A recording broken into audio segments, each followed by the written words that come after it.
Greetings, everyone, and welcome to the weekly live stream for the Res Tutor Orbis channel. And this is your host, Lucius Aurelian, and I would like to extend a greetings to all viewers, Prime Explorers, and all others joining us.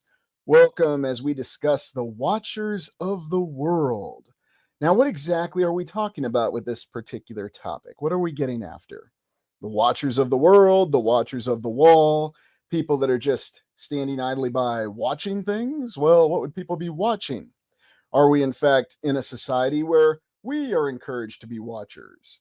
Has that also been something that's transpired ever since the advent of television, whatever the incipience of that really was? I mean, there are some arguments that say that television began in the 1800s, but we know that's not true, right?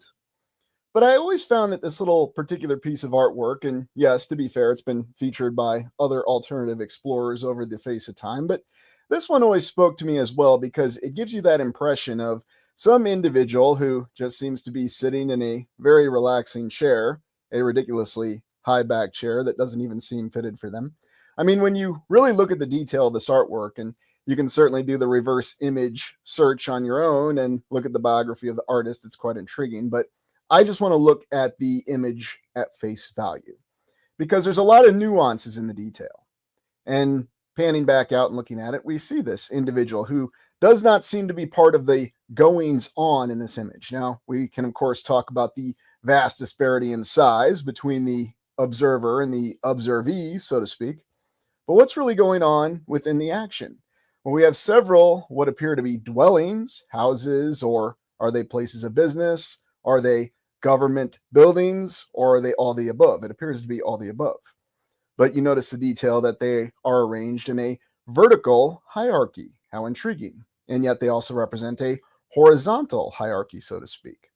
And you have these individuals here on the surface going about their business and they're being watched.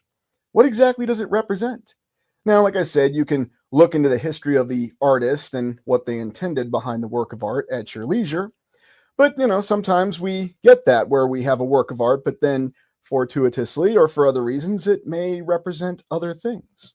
And I ask you to look at it and tell me, what does it really mean to you? What is this image where we have this strange individual that's watching something? Is it underground? Is it something else? Is it a representation? Is it someone who's actually watching a giant screen? Is that another way to look at it? And of course, that's why I ask you just to look at the image without looking in the background behind it, because I don't want it to cloud any of our perceptions, because it can. Griff report on X. Wow, that looks like the Man with No Faces temple, but with buildings. Oh, Game of Thrones, how fitting. That has come up quite a bit this last week, but these things always come together, so. Nick, is that what really lies below our surface? Could it be? Or is it somebody who's actually watching us? Oh, that's a good one, Win. It's the Antiquitech store. Yeah, maybe so. Go and view and see what you want to get and even select your group of people along with your particular house and your dwelling. So many interesting impressions just from this one work of art. And I think this is why art can really, really convey a lot of the images and feelings that we have. And yet, strangely enough, our reliance on, how shall I say, computer-generated artwork tends to remove many of those dimensions. Now, I'm not saying it's bad. I'm just saying that the human emotion that tends to be conveyed from previous artwork that we know was actually done by human beings tends to be a little lacking. And, we can discuss the reasons for that. I mean, yes, because a computer did it, but this was actually done by a human being. And what was the human being really trying to represent in this work of art? Now, in my previous days as both a teacher and a bureaucrat, yes, I worked as a bureaucrat in the past, so people can go out and call me out in the comments about that too. Please do. I'm happy to take it. But I noticed that there were many people who would regale experiences or recollect experiences of being watched in some way, shape, or form. Now, you could say that that's something from the way that we're brought up. Most of us, or many of us, are brought up to believe that there's some sort of deity. There is a God, there is Allah, there is all the other names that we have for it watching over us. And so you could just simply say it's a matter of socialization.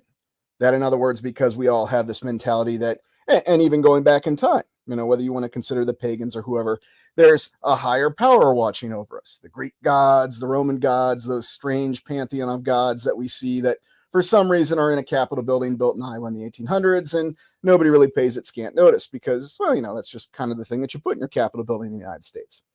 But it's an odd consideration to really think about how we've been socialized and why we have that in our minds, that someone's watching us.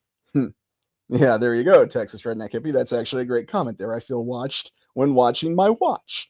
And funny that you mentioned the watch, because the actual pocket watch, we could argue, is one of the first devices to, how shall we say, implement control over the individual. And what has the pocket watch evolved into? Why, it's evolved into the smartphones that we all carry with us. And, are we going to pretend that nobody's actually watching us through the smartphones? No, people are actually watching us. That's not a conspiracy. Our phones are tracked. Their locations are tracked. We can share our locations with others, and we certainly know that our locations are tracked. And we'd be fools to think that everything that we say is not being recorded by our phones and our computers. There's nothing remotely paranoid about it. It's an incontrovertible fact. And we know which agency likes to use the word incontrovertible, don't we? Oh, don't worry, KC933. We're getting to that concept of what is time even.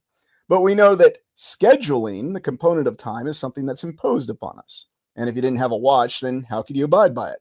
For example, if I didn't have my pocket watch back in the 1800s to tell me that it was going to be 2 p.m., then I wouldn't have known to switch the train tracks and not crash into the other train coming the opposite direction. At least that's the official explanation we get for the original railroad chronometers and their accuracy, and so on and so forth. And there you got a good one from Sky Sage right there. What we see, we believe. Very true. If we see time, whether it's the time displayed on our smartphone or whatever device you're using, and we all use devices. I do too. I'm not above it. And the old pocket watch. It is what we believe. Our lives are dominated by time. Old world templates for the Matrix. No doubt about it. And maybe it's just a template that's been repeated many times, Griff's report. That's a great comment.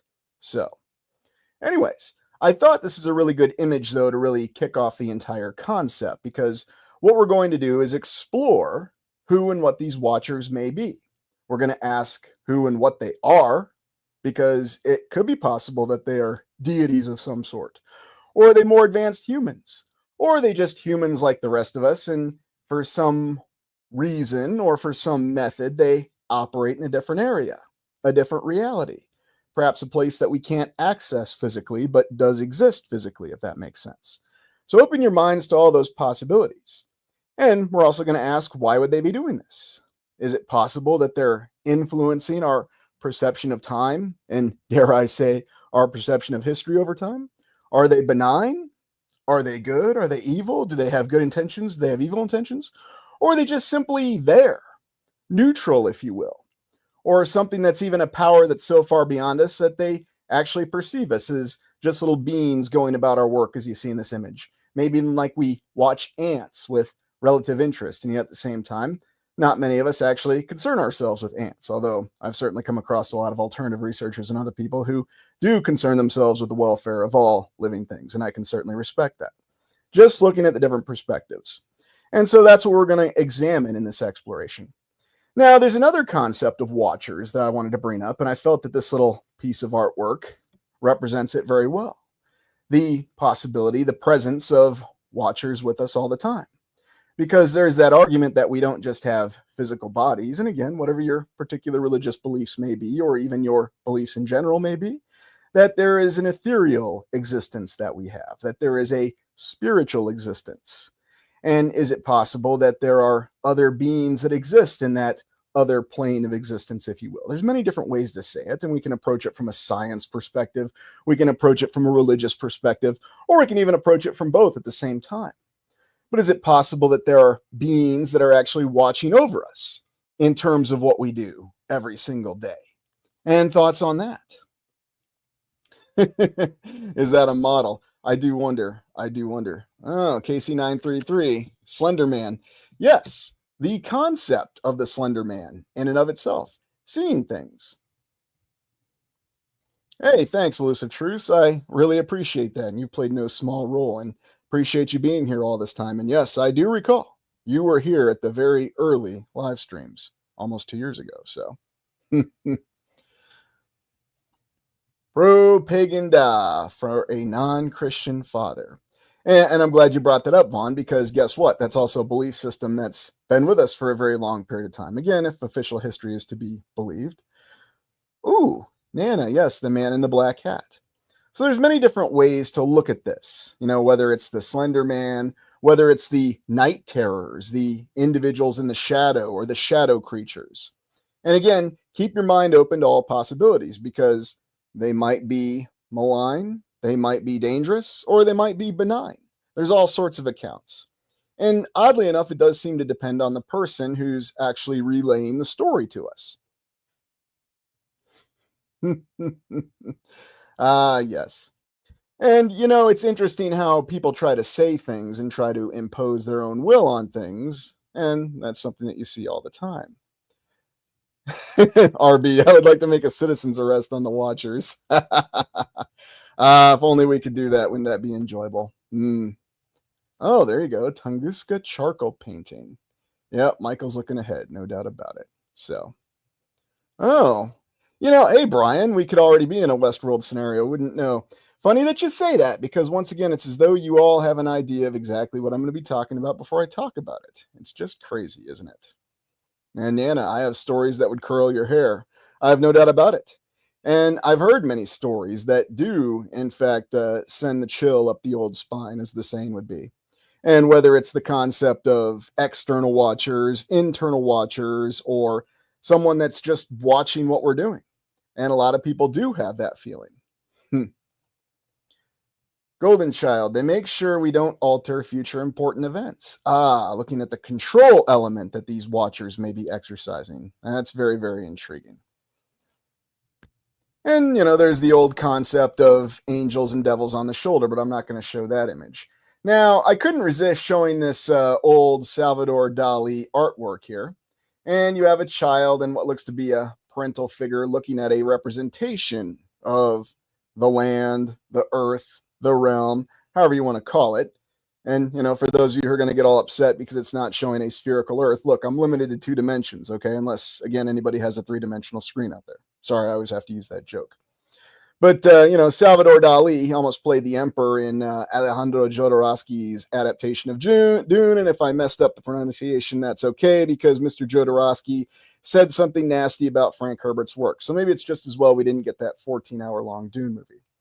But again, looking at the artwork and seeing this interesting concept of some sort of unique being, and whether you want to think of it as a god, a demigod, or even an entirely different species, it does represent this concept of watching what's really going on with the entire land, the realm, the earth, however you want to think of it. And here we have something that's even trying to get out of it. Coincidentally, something that just happens to be positioned where North America is. I'm sure that's not a coincidence, is it? Oh, that's a good one. Michael, breaking down the reality, man emerged from earthly ties. Yes, and that was the beauty about a lot of the artwork with Salvador Dali, is that you would see many different meanings, many different interpretations, and that's something that I sort of miss from having that. Oh, the world egg. Yes, that's another good call out there, Black Cat Occult. Oh, it would have been spectacular, QCZ. Well, everyone's entitled to their opinion. Maybe it would have been. I don't see how a 14-hour-long movie would have been practical, but you know what? If they would have found a way to pull it off, maybe so. I just always had the impression that it was never intended to actually be brought about as a movie. It was intended to bring about the creative impulses that ultimately inspired a lot of other things, which they did. And that's something that will always be remembered about it. But I mean, if you look at what they were going to pay old Salvador to show up as the emperor, you really have to question how exactly was it practical. But, maybe he just didn't have any limits on money, or, he had some really good friends that could float him infinite loans. So, anyway. I don't remember being born. Some people do, and some people don't. I do not. So anyway, moving on from this concept of the egg in the world, we also have the concept of the Watchers from Marvel Comics. And I'm only bringing that about because, pretty much everything from Marvel Comics actually has its origin, its inspiration in earlier folk tales and earlier concepts. And who were these Watchers? Well, these apparently seem to be some sort of divine beings that had incredible amounts of power. They weren't supposed to interfere directly in the events of the multiverse. And I know, the Marvel Cinematic Universe, people are familiar with it, and they're familiar with the multiverse concept. And goodness gracious, has that gotten a lot of play in cinema recently. Although the real terror of the concept never seems to make it to screen. I can't imagine why. But if you actually go back and you look at the original comics and this concept of these Watchers, they weren't supposed to interfere, but they did monitor events, and not just in one single universe, but in multiple universes. So multiple parallel realities, which is what makes it very, very interesting. Well, there you go, KC933. Great way to put it. Tesseract verse, going back from A Wrinkle in Time. And again, I strongly recommend just reading the original book and bypassing all adaptations. But maybe you like that movie, and that's okay if you do. I'm just suggesting you read the book, because the ideas that Madeline L. Engel had in that book were quite incredible and do represent this in many ways. So, great question right there. Where are they? Good question. Do they exist, again, in some sort of realm that we can't even access, some sort of physical reality that's really out there? Or is it about... I'm not sure. And who knows exactly how long any of us are actually going to be around to know exactly what the Watchers are really about. Yes, the fifth dimension. That's a good way to put it. And it's funny, the Adjustment Bureau, that was a movie that didn't get a lot of attention to it in the right way. Now, did it? But it did have a lot of the ideas. Don't worry, we'll be getting to one of the most notorious examples here relatively quickly. So again, just looking at different examples. Gods, deities, and of course, I'd be remiss if I didn't mention some of the old ones, or the concept of the old ones. Yes, the Cthulhu mythos from H.P. Lovecraft. The concept that there might be what we would perceive as horrific beings out there that have tremendous dimensions of power, or at least tremendous dimensions of existence, omnipotence, omniscience, the ability to see everything, but do they even care? Because you may recall that according to H.P. Lovecraft, these old ones didn't necessarily concern themselves with the affairs of humans. Going back to the original image, they just saw humans as some lower form of life, or at least some uninteresting form of life, to put it euphemistically as possible. And so therefore, that's exactly what they would show and what they would see. Oh, well, who cares about humans? They're basically like ants. We've got more important matters to attend to. But is it possible that they could be watching? And whether they're watching with interest or not is very, very interesting. Sky Sage there. Cthulhu reminds me of Leviathan. Yes, and I wonder if that's by no small coincidence. And of course, it depends which version of Leviathan we're actually talking about. So, Vaughn, the lines or veil becomes thinner the more we know. Yes, quite true. And where we go beyond concept to reality. Now, moving on past the old ones, and remember, we're just looking at different possibilities. Is it also possible that when we consider things such as multiverse theory, alternate realities, and so on and so forth, could it be possible that these Watchers do have the power to meddle or intervene in ways that we can't even begin to imagine? Is it possible that they change things in ways that we don't even see?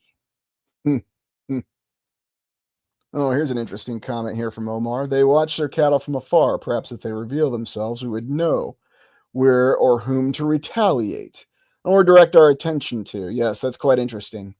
And it's a very good point, because it seems like there's a lot of things that divert us. Now, are they farming us for food, as RB says? Is there some sort of harvesting of an energy, perhaps? That's always a good and interesting theory. And is it possible that they create many of these lands just for that very purpose? That's a very distinct possibility as well. And Wynn's leaning ahead as well. Mandela, or the Mandela effect. It's just a psyop. But could it be that the reason that we have these inconsistencies is not because of a memory or a psyop, but because, for whatever reason, certain individuals have the ability to perceive the change, and the change is going to endure? It's hard to say. Yes, loosh harvesting, which, if you watch the original series Star Trek episode Day of the Dove, with guest star Michael Ansara, who played a very interesting Klingon Kang, certainly not something we'd see later, again, in my opinion, and you actually saw that battle really play out, and that odd, it being Star Trek, they'd call it an alien entity, but maybe that's really what it is. Some sort of strange interdimensional entity that is doing just that, harvesting energy. So, Sonny, they need our participation. And perhaps they do. RB, humor glitches them. Yes, they don't like laughter. They don't like soft-hearted sarcasm. They appreciate endless criticism, endless disgust, and endless rampant hatred. At least that's what's shown in that Star Trek episode, Day of the Dove. It gets stronger when there's acts of violence and hatred. And what's even more interesting is you have this little creature or this entity that's even influencing members of the crew. Sort of like Mr. Chekhov actually having a brother who never even existed, and yet he wants to get vengeance for him. And we have to ask that question, is it possible that such a thing is implemented within all of us? So that's always a good point. And, we never see any ideas like that in current Star Trek. What's even more interesting is that was in the 3rd season of classic Star Trek, when the show was pretty much hung out to dry. Now, is it possible that these Watchers might have a completely different biology or be a completely different life form? Absolutely, that's always on the table.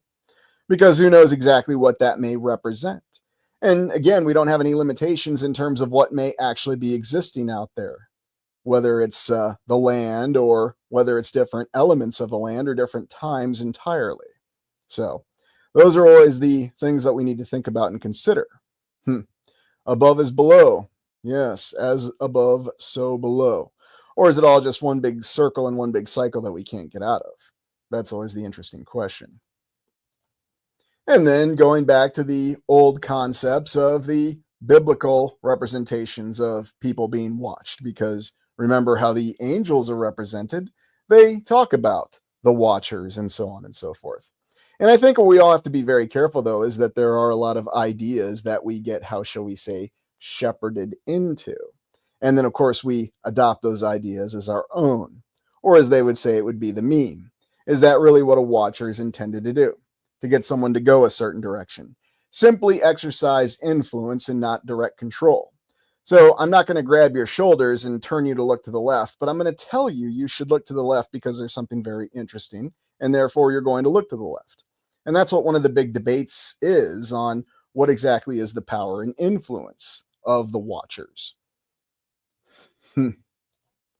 Anne-Marie Miller, looks more like judging than watching going on here. Very good perception, Anne, but you know what?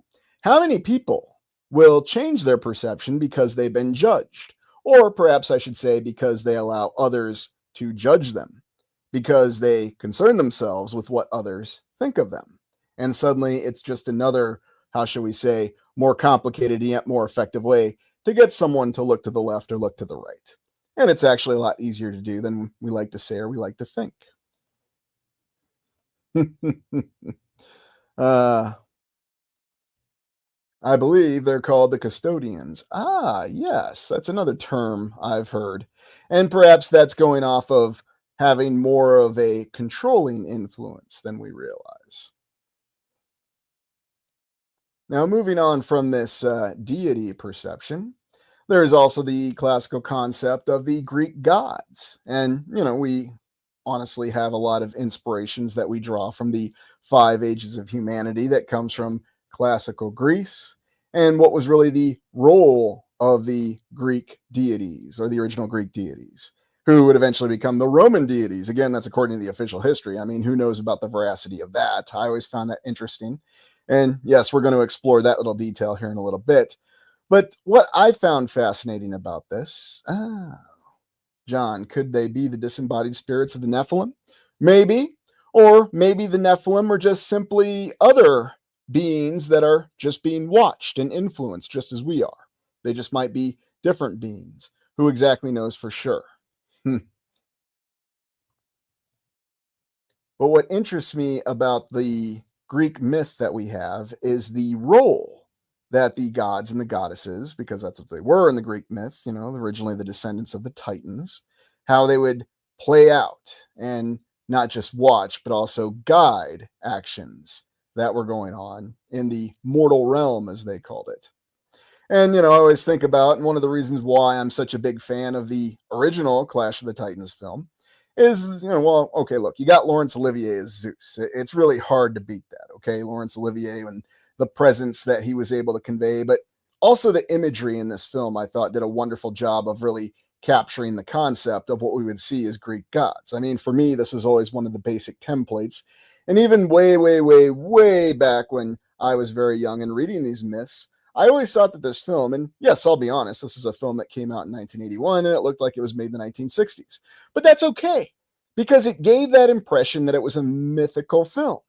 And I always thought that the way that they portrayed the gods and goddesses in this film was just quite frankly perfect. The interplay, the drama between them, and how they would try to influence events. Now, they did the remake of Clash of the Titans, and look, I'm a big fan of Liam Neeson, really, really enjoyed him in Excalibur and all the other movies that he did. And, we won't talk about the fact that he's going to be in Naked Gun, the sequel nobody asked for here pretty soon. But I always thought the issue with the remake of Clash of the Titans is they really removed virtually all the drama and the interplay with the gods and the goddesses. I mean, yeah, there was a little bit between him and Hades, but it was really perfunctory. It didn't play part in the plot whatsoever. And yes, he looked great in his suit of armor, but there was just something about the way that they conveyed it in the original film. And one of the most interesting images from the original film was how Zeus, portrayed by Laurence Olivier, had this incredible display of all of these figures that represented all the mortals and even the demigods, because you may recall his son Perseus was technically a demigod, half god, half human. That was the definition of it.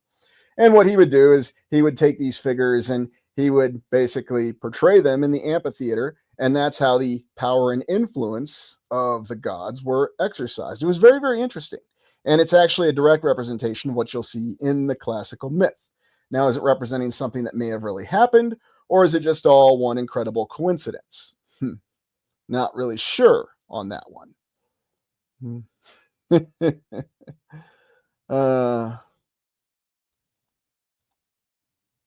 They should have kept the owl as is. Yes, absolutely. Good old Boo Boo. But, they made fun of Boo Boo in the new one, and then they were riding giant scorpions 5 minutes later. So, make of it what you will. But I always found that this whole concept of, being able to modify mortals, and you may remember when they did Calabas's transformation, which, by the way, they didn't even bother showing in the remake or the reimagining, it was very horrifying. And it was just done with a little bit of a shadow, how he was turned into a mortal mockery for his many crimes. It really gave you that impression. Now, before we move on, some other concepts of who may be the Watchers. Yes, I'm going to mention the Star Trek The Next Generation episode, Who Watches the Watchers, where we have a technologically advanced civilization watching a civilization that's not as technologically advanced. Now, is that something that can happen even in our current practical fifth era?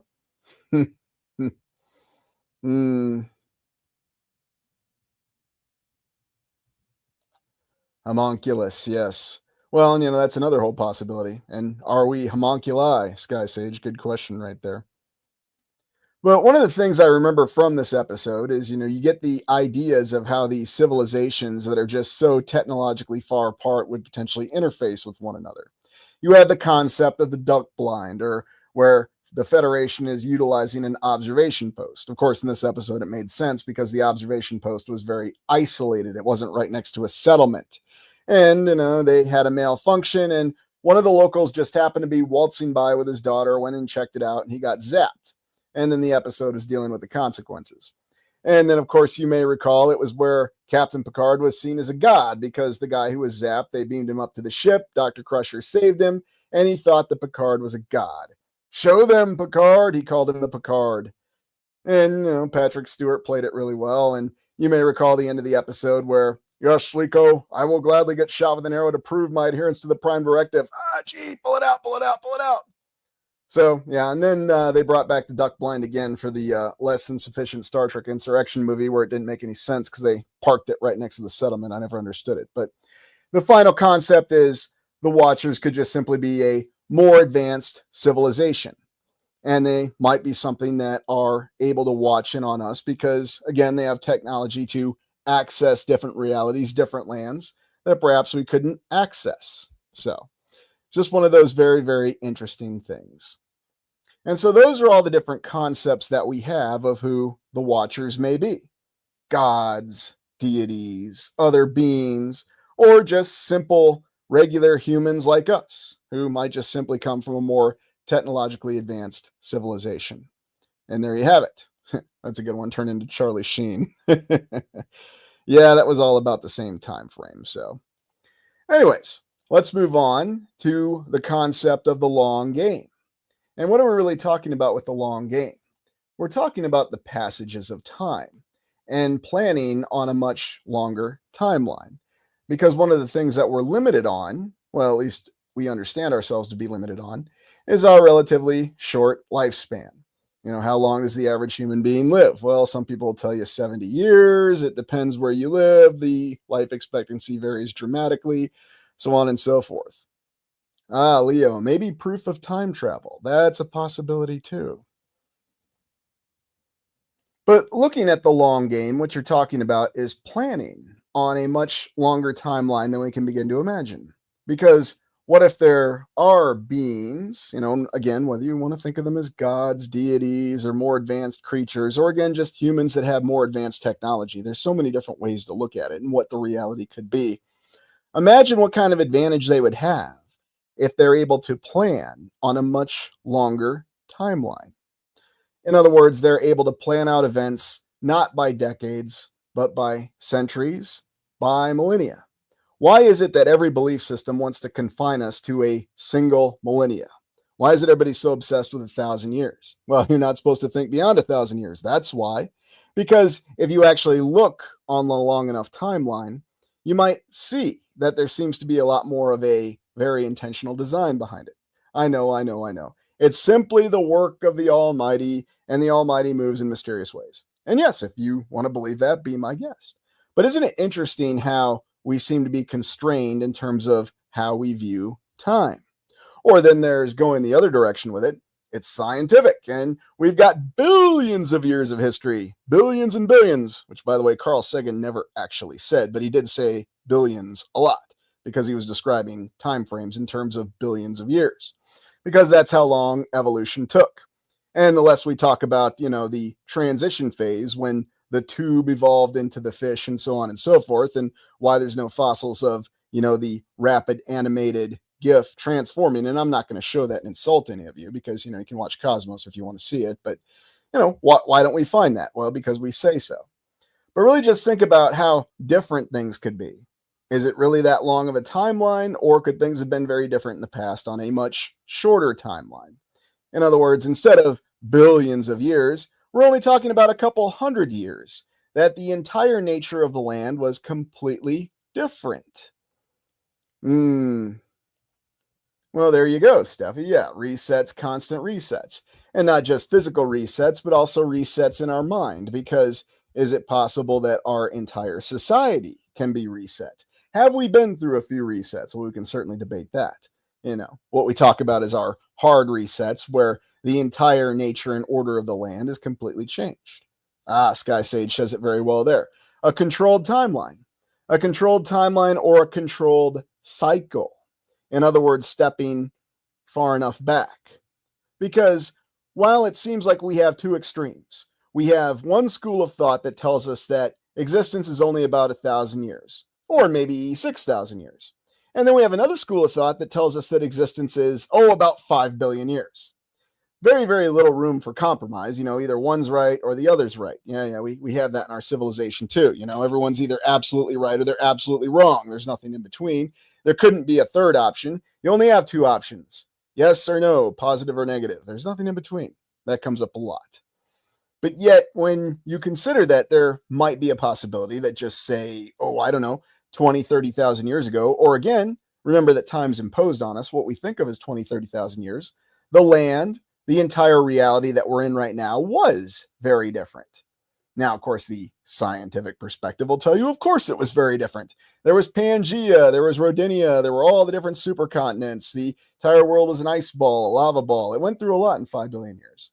And here you can see it on this geologic time spiral digital illustration that they like to use with all of these cool names that they have for these gigantic time periods, the Paleozoic and the Mesozoic, and oh my goodness, the Jurassic Park, Triassic Park, all the cool names that we have to think of time frames where we do admit that there were very large creatures on the face of what we call the Earth, but we also say and will ridicule anybody who says that such a thing would be possible now.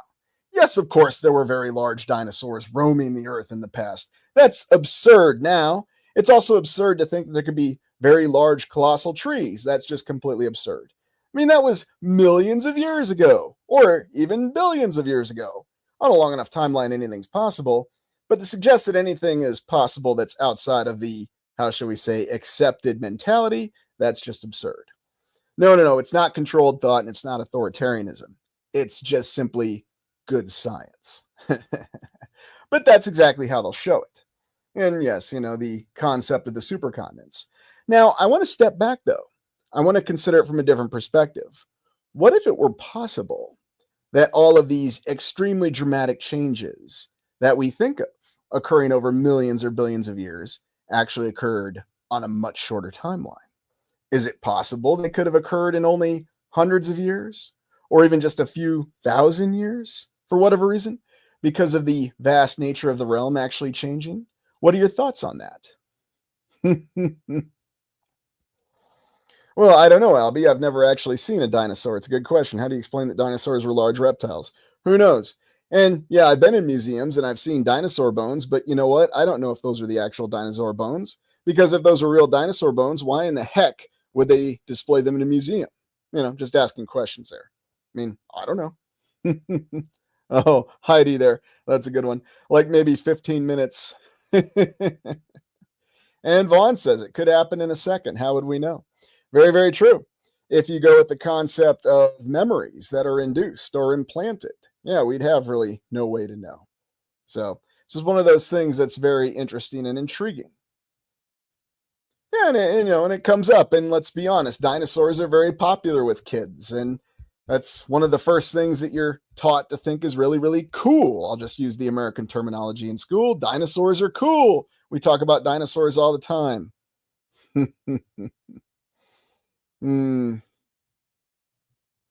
Oh, Sean here. Super weapons may have played a part in continents being separated. That's a possibility too. And weapons that we can't even begin to imagine with their controlling power.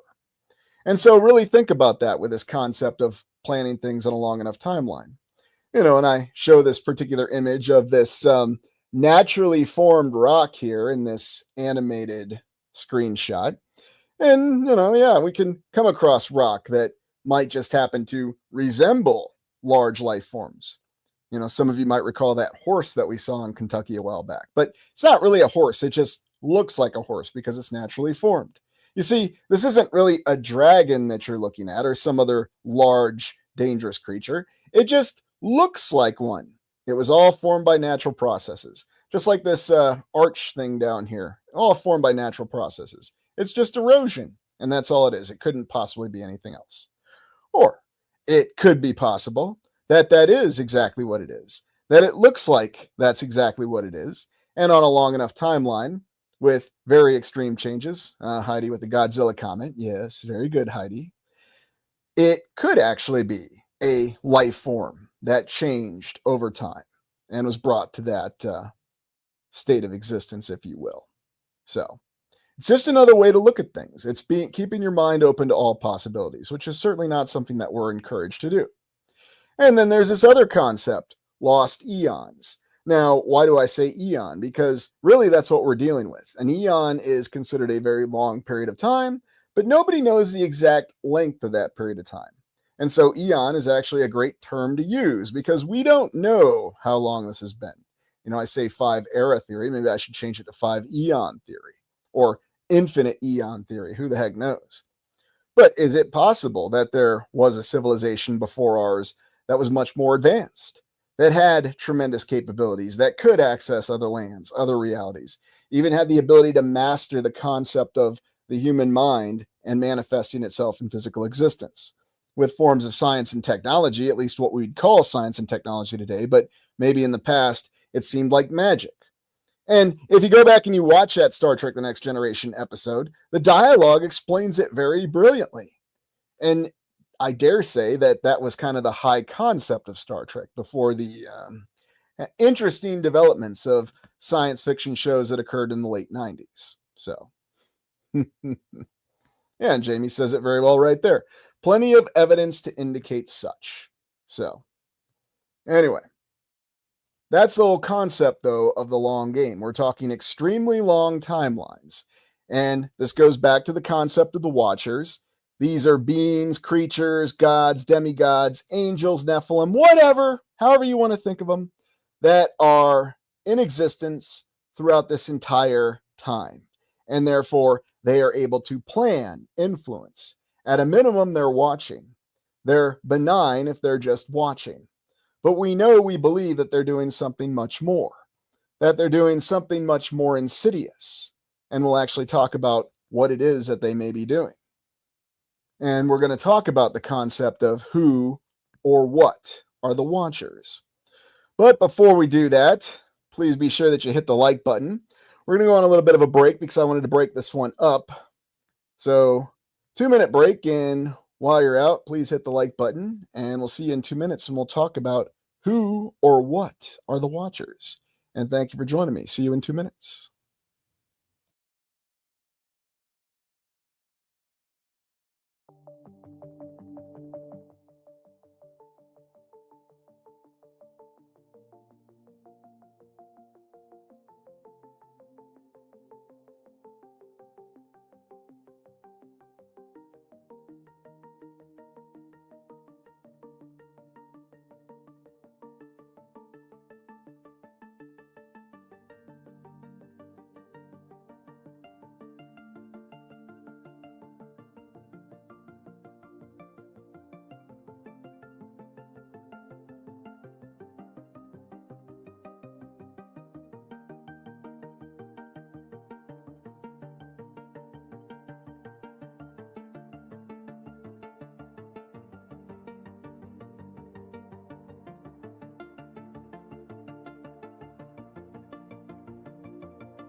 Okay, everyone, thank you for hanging with me for this little break.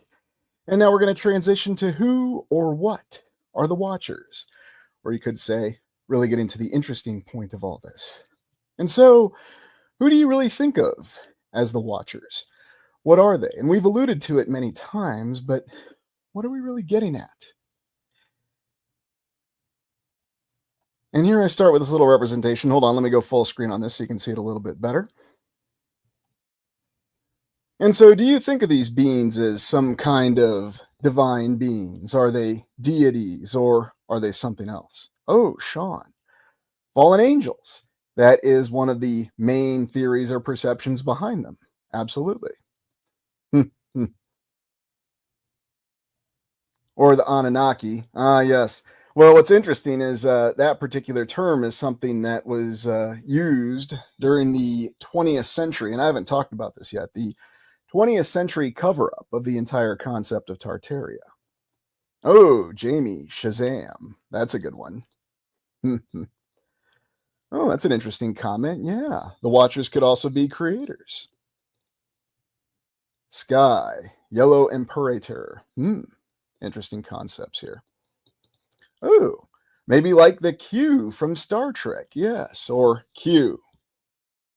Jean-Luc, I've always watched you.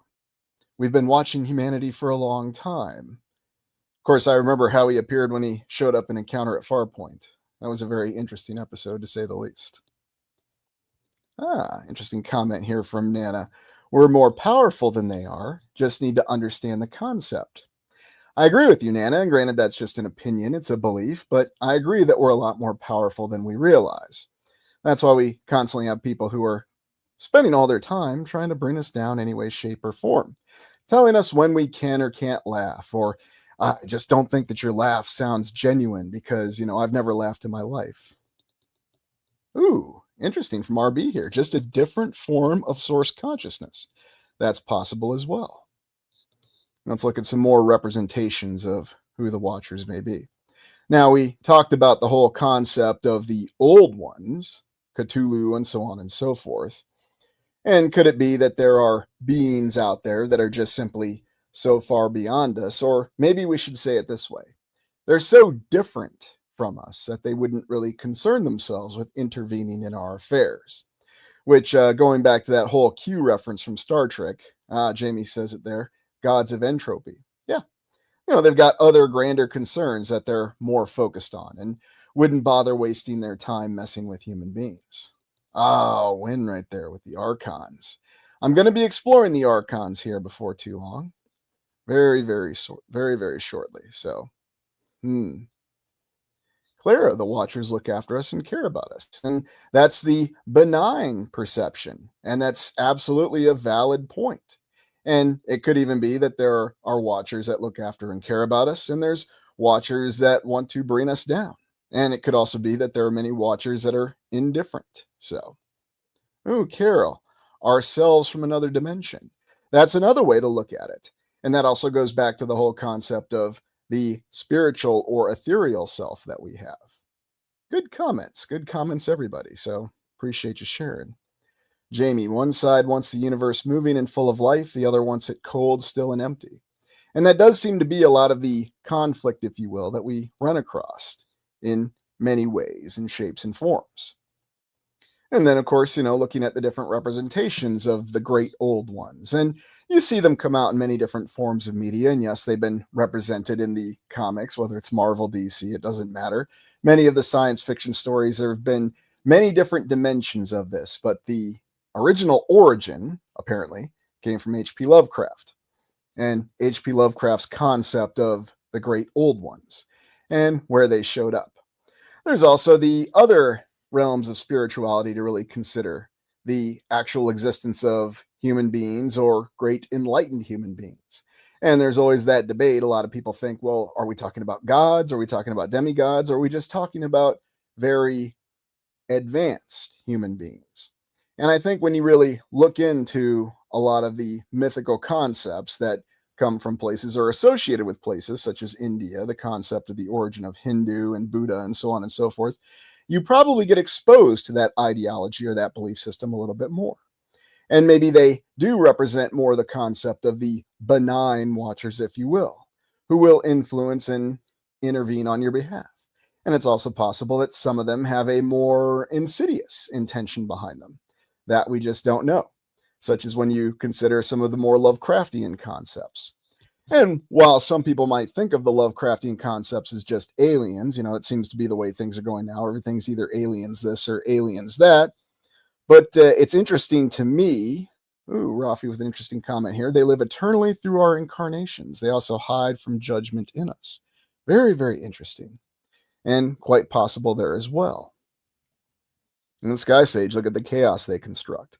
And that's the evidence we have of the more insidious watchers, or those that are intervening in that particular manner. So it's all many different interesting perceptions that we have of them. And here it is, and I couldn't resist. Yes, the original film Westworld, and then the first season of the TV show Westworld. That was summer of 2016, or at least what we think of as the year of 2016, if memory serves.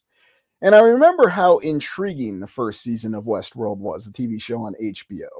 All these different ideas, but really the same interesting concept. And, here you have this digital model of the theme park, Westworld. And if you're not familiar with the concept in the film and the TV series, it was about the future where humans would go to a theme park called Westworld, and they had hosts or androids or cyborgs or robots, however you want to look at them as, who were there just simply to take care of all their needs. And the humans could do whatever they wanted to the hosts. They could kill them, they could assault them, they could inflict any kind of terror they wanted to on them. And then the series, the first season especially, explored the idea of how these hosts handled all this, with their memories being taken away and removed and basically reset for every experience. But I find the whole concept of Westworld with the people that are really planning this entire theme park, those that are planning all these stories and these guests, the humans that go through them and the hosts or the robots that serve them.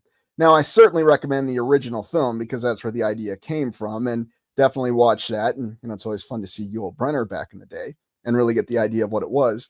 But really think of this concept, how this could really represent what we have going on with people who are watching.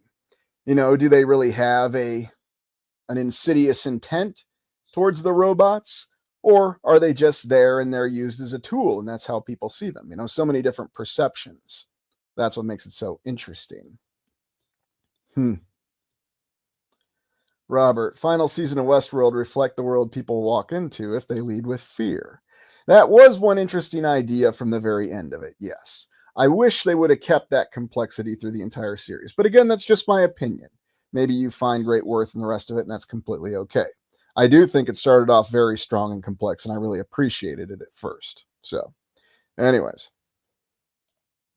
And then, the Delos corporate map, which just happened to match the levels of hell from Dante's Inferno. I'm sure that was a coincidence there, but when you look at it, the actual layout of the Delos corporate offices, and you can see it, livestock management. Remember, the livestock in Westworld were also androids as well, or robots, however you want to look at it.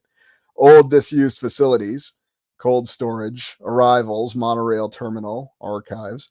So this entire layout for where these individuals, the watchers, would actually operate out of. And again, going back to the reference of a biblical reference, was Dante really talking about hell, or was he talking about what he saw as some sort of layout where there were insidious watchers operating? Don't know for sure. It is interesting, though, how Dante's Inferno is used as the primary modus operandi to incite the fear of hell. And that's certainly one of the basic tenets, if you will, of religion. Fear, fear, fear, fear. Now, I couldn't resist going to the whole concept of a little film that came out in 2012 called Cabin in the Woods. And the premise of Cabin in the Woods, spoiler, and if you haven't seen it, well, then tune me out right now. But in 2012, it was considered a more of a pioneering horror film that had horror cliches. We see a group of college-aged people staying at a cabin in the woods. And then they have terrifying monsters that come after them. But we find out that the monsters are actually being run by, well, this guy and his partner. Yeah, just some black tie, short sleeve, collared shirt wearing guy who is making all these plans with these monsters to attack these teens as they're trapped in the cabin in the woods. And you realize that things aren't exactly as they seem. Now, how do I rate the movie? Does it compare to classic horror? No, but, I'm old and, I grew up with different movies, so maybe I just look for different things. Did I enjoy the movie? Yes. Did I think the movie had some very intriguing and terrifying ideas? Absolutely. And are these guys who are actually arranging all this, because the plot of the movie is this is an organization who's designed to set up these horror events to appease the ancient ones, or these gods that live beneath the earth. And over time, there's an agreement with humanity that they have to do these sacrifices. They have to make them more elaborate. And that's why they all play out like by the numbers horror films. Although if you go back and you watch the classical horror films, they do all the little things right. But again, that's just my opinion. Maybe you think the modern horror films are great. But yes, this individual and his team, part of the organization, their entire purpose in life, they are the Watchers, but they're just working for somebody else. Working for somebody else to facilitate an agreement. The film is very interesting, though, because it illustrates this and how this arrangement may be working very directly. And has anybody seen Cabin in the Woods? And it's a more recent release than what I usually talk about. So, yeah, I tend to agree with John. It is a lot of schlock. So, Leo, yes, new twist on ancient pagan religions. And that was actually the way that thought I dropped off for a second there. That was actually what we understand to be pagan religions. Although, is that what really happened, or is that just what we're informed? In other words, were they big on the human sacrifices? Or are we really the civilization that does human sacrifices in different ways? Oh, Amy Jo, Stonecutters, you must be talking about that Simpsons episode. Yes. Who keeps the metric system down? Who made Steve Gutenberg a star? Just think of that anytime you watch The Day After, right? And it's really interesting if you watch this film, Cabin in the Woods, and you think about this crew that's facilitating all of these sacrifices and what they're going through with it right now. Oh, there's a good comment there by Sooner West. Right now I'm getting Billy Madison vibes. Yes, that too. So very, very true. But that's what you see in this film, though. What the Watchers may be and who they are. Just human beings that are doing a job and going about it like it's a Monday 9 to 5, right down to wearing ties and seeming really schlocky. Hey, look, is that Chris from Adventures in Babysitting? I think it is. So cool. Oh, yeah. I mean, I remember during this film, they had this interesting marker board, and, they had all these plans and all these monsters. Oh, what's that? I guess they were fans of, is that referring to Arizona? Or is that referring to Corona, the beer? I mean, this movie came out in 2012. I can't imagine that it's referring to anything else, but just very interesting that appears in the film. And no, I'm not making that up, and that's not a modified image. So I have no idea what the heck that's referring to. So Eric, I just watched the movie. Yeah, and it is appearing on Amazon Prime right now for some reason. So so Clara thinks it's Corona the beer. Yes, I agree. It's definitely Corona the beer. What else could it be, right? Yep, it all appeared in that film. And so, who or what are the Watchers? Gods, demigods, angels, higher beings, or just haggard workers in their white shirts and their black ties, going to work, drinking coffee, and shooting the breeze at work about what's going to happen. It's really, really interesting when you really think about how it could really play out. So, now, let's consider evidence of existence for the Watchers. Wait a minute, you're saying there's evidence of existence for Watchers? Well, yes, there actually is evidence for existence of Watchers.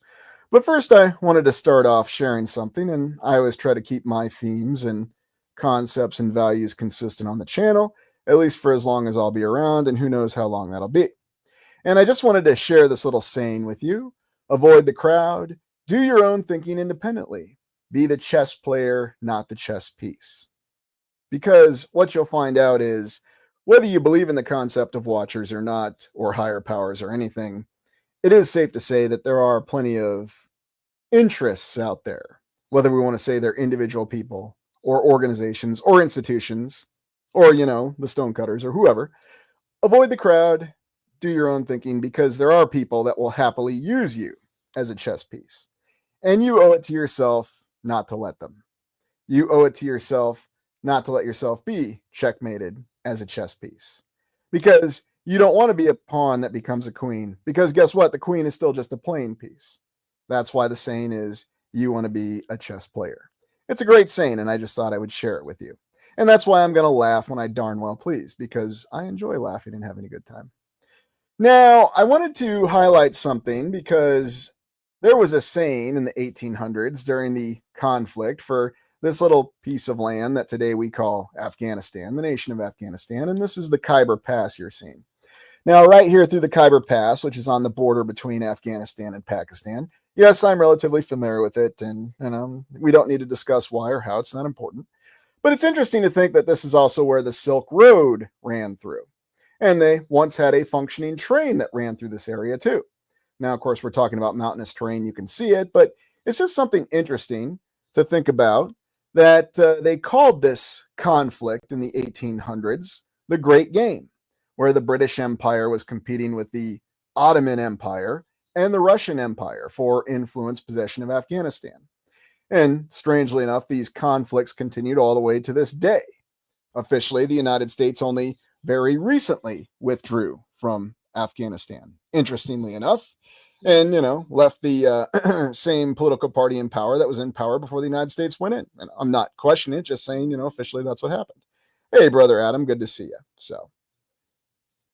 But the Khyber Pass, a very interesting area to study historically, especially with some of the interesting structures in and around there that tends to be overlooked. And, pay attention to the natural terrain. It's very beautiful, and there's nothing unnatural looking about it at all.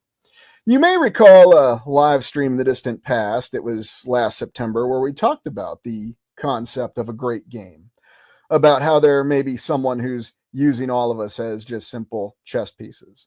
Although, is the real deception of the game are institutions and organizations, chess players, or are they pieces themselves? Now, yes, we like to use the analogy of chess, but there's many different analogies for it. Because what if the organizations themselves are actually also just pieces that are being used? What if the stonecutters, whoever that may be referring to, I have no idea, is actually just another piece on the board itself? In other words, the organizations are also being played as pieces. And if that's the case, then who's actually moving the pieces? That's what we're referring to with these watchers. Somehow, some way, having an influence that's able to do it. And you'll find other older representations of what we would think of as distant civilizations in the past. And that's exactly what they'll tell us, is that there was this sort of influence going on. So, Dallas, that looks like it should be a Judas Priest album cover. Well, the previous image was actually a Triumph album cover. And I did feature it before, but if this current one, yeah, I could see Judas Priest using this current one beyond any shadow of a doubt. So, The Wizard of Oz, Sky Sage, always a good example in and of itself. But this concept has been with us for a long time. Now, there's also another concept that relates back to alchemy, and I've never really talked about it before because for whatever reason, it's really pushing things to, well, we'll just say the outfield. And that's the concept of the Chronomancer.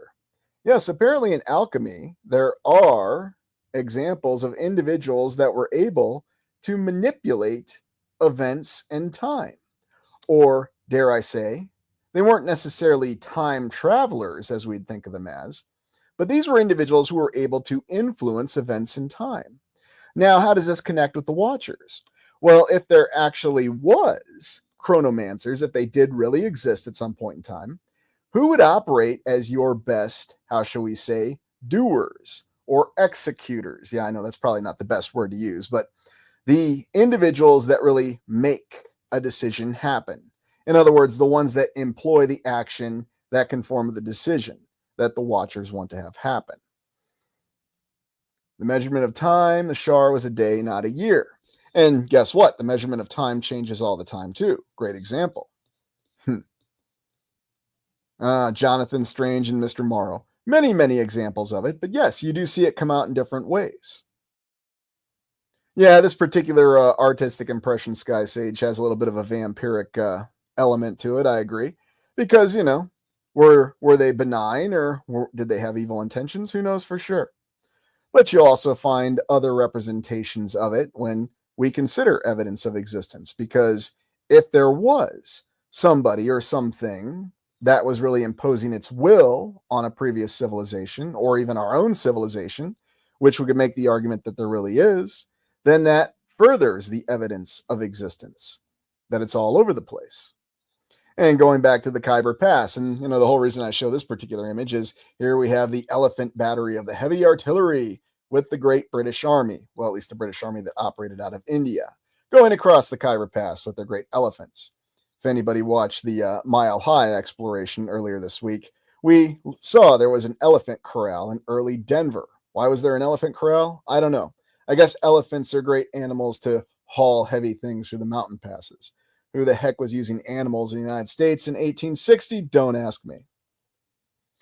But then there's also the incipience of other things that seem to have been planned on a long term. For example, the current civilization's complete stated reliance on fossil fuels. And here we have the great oil derricks of the Caspian. And that exists to this day. And, I can recall in the 1980s, 1990s, everyone is always talking about there was going to be a shortage of fossil fuels. Shortages expected by 2000. Prices are going to skyrocket. Well, once again, I'm not going to tell you what to think, but everybody complains about the current price of gas. Just go and wherever you are in the land, compare the price of gas now to the price of gas in 1981. And of course, factor in inflation. And tell me, what's the relative value of gas? Boy, those shortages should have crushed us in the early 2000s. Indeed, Sky Sage, indeed. But, just go to the gas station. They're fossil fuels. And for some reason, we haven't run out. Yes, I know, the official explanation is we've done more explorations, we've developed new methods to harvest it, and that's why we have such an abundance. It's just one of those little details that a lot of people don't think about. And I'm just asking you to think about it. Oh, QCZ, that was a wonderful movie. Yes, There Will Be Blood. Daniel Day-Lewis as Daniel Plainview. And really, what was that film actually about? Did that film have anything to do with oil, or did that film have something to do with something else entirely? Great example. Jamie, it's not fossil fuel, it's self-replenishing primordial fluid that the earth makes. Well, that would probably make more sense, at least with the cost of it, wouldn't it? But look, Jamie, just because something matches up in terms of making sense doesn't necessarily mean it's true, right? Atom Bomb, what about Ice Age? I was told was coming in elementary school. Oh, yeah, I remember that back in the late 70s. I even remember that In Search Of episode with Leonard Nimoy. The Coming Ice Age. We have some terrible winners. Yeah, that was what they called it back then. It makes it quite intriguing. So, anyway. But what this really shows, though, is that this entire paradigm for existence has been in place for a long time. And it seems as though somebody or something had this in mind for a very long time. Unless, of course, you just want to accept the fact that it fortuitously developed. Oh, yes, and the Khyber Pass also has an entry gate. You see, it doesn't matter whether it's a pass, a city, a town, a village. You need to have a very elaborate entry gate. I just thought that was interesting. And by the way, we all think of the original Game of Life that a lot of us played, and maybe some of us didn't, but apparently it was around in 1860, and here are some of the most depressing squares from Milton Bradley's game. Suicide? Yeah, apparently so. Crime to prison. Oh, that's not so bad. Gambling to ruin. Jail. Well, it's like Monopoly there. Just ruin. Poverty. Intemperance to poverty. Intemperance. Disgrace. Oh, look at that. They've got the dunce cap on. Prison, where you must lose one move. Yes, the original Game of Life. How intriguing. You know what I'm surprised they don't have on here? Asylum or institutionalized. And, they could even say, somebody didn't like you on the bottom of it. Yes, I'm being very, very facetious and very disturbing, but yeah, I don't remember that either, the Watchers. I mean, I just remember the little spinny wheel, and it was a fun, happy game. And, either you succeeded quite a bit or you succeeded a little bit. But yes. Well, a lot of people aren't aware of that with the Game of Life. But just think about that. What if there is someone or something that's really playing that kind of Game of Life? Because guess what? These terrifying fates do still happen to people. And, we can overlook it and so on and so forth. But, are there chronomancers? Are there individuals that can really influence events? Do they have the ability to do so? Here's a little bit of a less vampiric impression, Oh, I like how they have airships back here just coming out of this one. Yeah, I can't imagine why I picked this one. and a little bit of this nice, impressive old world structure behind this Chronomancer here. So just imagine that complete change of timelines, altering events, going from one possibility where there was a land with airships to a destroyed land and no airships because of one disaster. How intriguing. And you can look at some of these interesting maps of Western Asia where this great game played out and look at the names and look at the political boundaries at the time and compare them with modern political boundaries and the so-called modern great game. And I'll really ask you, how much has changed with it? I mean, this is from the mid 1800s. Has this great game really changed that much? And you'll say, well, of course, we've got the United States involved, the greatest military expeditionary power. And if you ask anybody who serves or has served in the United States military, the greatest military in the history of the world. I mean, nothing wrong with having a little bit of confidence, I know, but, there, like I said, wasn't a different result in Afghanistan than when the Soviet Union went in there. But, it's very, very complex. And look, I don't mean to be making light of the fact that that's been a very war-torn area. And there's been a lot of suffering there. The point being is there's been suffering there for this entire time frame. So why is that the paradigm? Why do people just accept it? It's very interesting. Well, we have strategic interests there. But why is it always a stalemate? Why do things never really seem to change? That's the only questions I'm asking.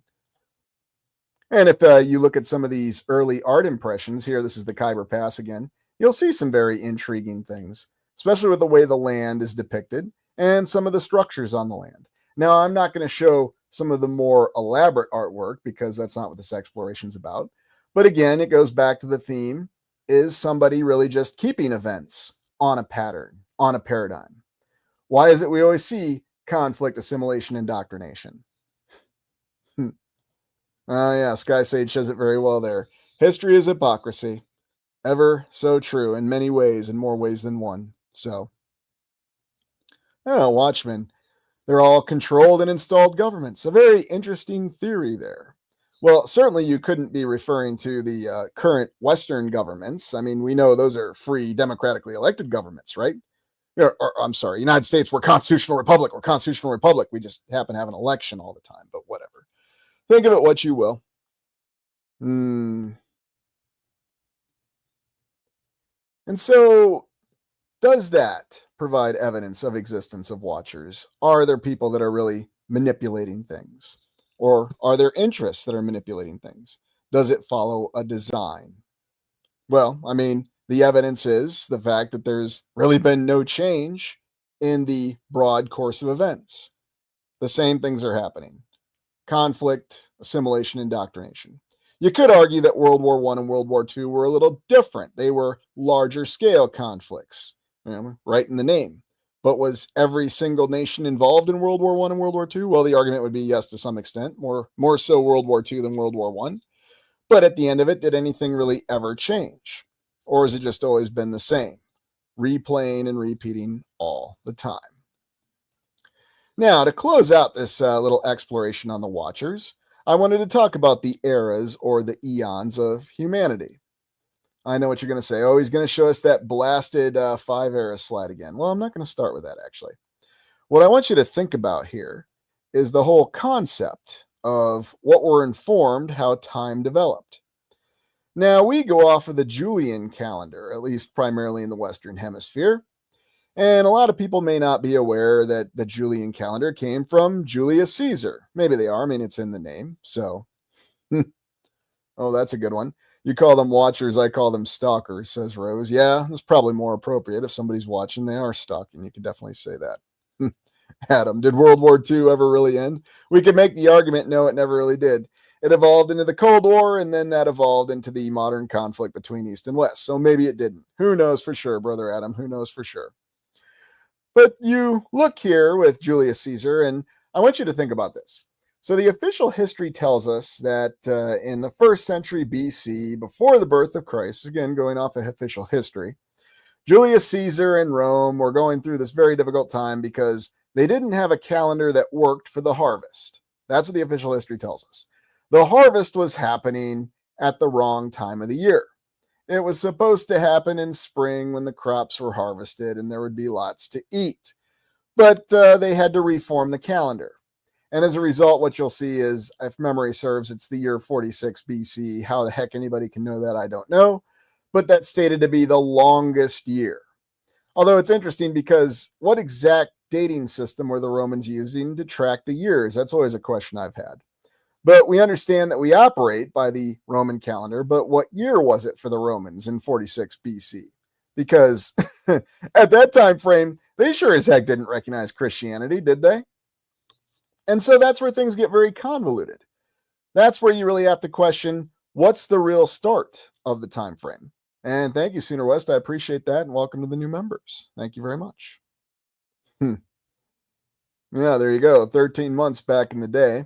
And who knows for sure? Again, this is what the official history is telling us. Excuse me. But that's something to ask. Also, when you look at Roman coins that are documented to be from that time, and defenders of the mainstream history will tell you are definitive proof that history did happen as we've been told, there's never any years on Roman coinage. I can't imagine why. What year was it to the Romans? I don't know. Somebody could say so. Hey, that doesn't look anything like Joaquin Phoenix. Ugh. Never mind. But hey, look, I think you can actually see the eyes, though. So a little bit more than you see on a lot of those bizarre statues. And remember that the Romans, we understand it, were master engineers. And if we recall the Battle of Masada in what is today Israel, we have a historical account that the Romans built a massive ramp to reach the Jewish settlement of Masada to besiege it and to ultimately assault it. And you can still see the evidence of that ramp that they built. And you can watch the miniseries Masada with Peter O'Toole. It's a pretty good miniseries back when they did miniseries in the 80s. I know, long before these 6 and 10 episode specials on Netflix. But so the Romans were capable of engineering feats. They could do coinage, but they didn't exactly know what year it was. They had to reform the timeline. They had to completely reform the conduct of the year so their harvest would match up to when they'd expect it to happen. So they were this screwed up. And we're not even talking about all the civil wars, all the conflict, all the internal strife, the fact that it was reliant on forced labor. And yet they were also competent enough to, in war no less, build this incredible ramp that allowed them to get a siege engine, a siege tower, up to the top of this very difficult, severely restrictive terrain. Now, we know how the story tragically ended, according to the official history. But how is it the Romans were able to do all that, and yet they had no idea what the year was, and they had all these problems? It's what I like to consider one of the biggest conflicting accounts. Yes, we could build the Pantheon, but we're not exactly sure what a year is. There was a civil war here, there was Nero, there was all these other issues, but yes, the year is not important. Nah, who needs to know the year, right? Very good point there, Leo. And so if you look at this, our 5 eras theory, the possible timelines, what if it is all part of someone's grander plan or grander cycle? The Watcher's great plan or great cycle. And we do have cycles that appear in the Mayan long count calendar. Although how applicable is it? Did everything change on December 21st, 2012, or are we all still here? Or did something else reset? I'm not really sure.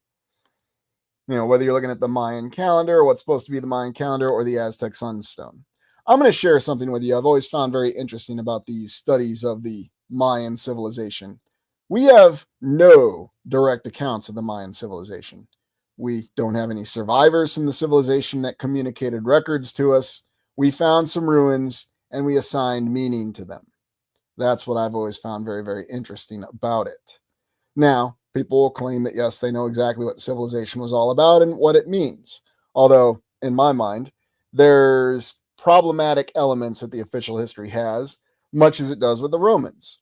So it's really hard to say. Does it represent something else? Could it mean something else that's completely beyond us? And whether you're looking at the wheel existence of the inner ring or the outer ring or other representations of it, it all seems to follow the same pattern. It's giant cycles. So, anyway, get to that in a second.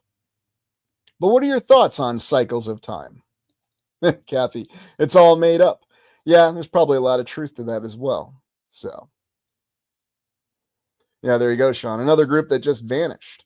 And there isn't a direct connection with them. There's a big space and time, much like with the Romans. There's not a direct connection with the Romans. There's something else that happened. There were other peoples, other civilizations, other cultures that took over when that great civilization fell. That's what makes it very, very interesting, and why it's very difficult to ascertain what's really happening. Vaughn, trauma promotes cycles even mentally. So very true. So very true. Anyway, so could it all be the doing of watchers? Is it evidence of watchers? Are they on a long timeline? Are they creatures? Are they gods? Are they divine beings? Or are they just people who go to work 9 to 5 and can't stand their jobs and suck down coffee and talk about how much they lament the fact that they have to do something? It could all be true. Jamie, I want to be a time bandit. Great movie there. Another good one for seeing the interests and how different things can happen over time. Anyways, so that's all for the watchers. But this week, not going to do any explorations. We're going to do a special live stream because there's a topic I've wanted to talk about for some time. So next live stream is going to be Wednesday at 8 p.m. Eastern Daylight Time, our usual time. And we're going to take a look at the True World Map, Terra Infinita. I've long considered the concept of Terra Infinita, and I thought it would be a great topic to explore in a live stream. And so I wanted to take a look at it and talk about how it may be applicable and what it may be representing. So, any discussions on DMT and the Watchers? In due time, Adam Bomb, in due time. So, well, thanks, Sean. I appreciate that. Thank you, Leo. Anyways, I'll get that up on the channel, and I hope you enjoyed this live stream. And before you go, please be sure you hit that like button. And thank you, everybody, for being here and supporting the channel. And we'll see you on the next live stream, which will be Wednesday at 8 p.m. Eastern Daylight Time. Thank you for joining me. This is Lucius Aurelian signing off.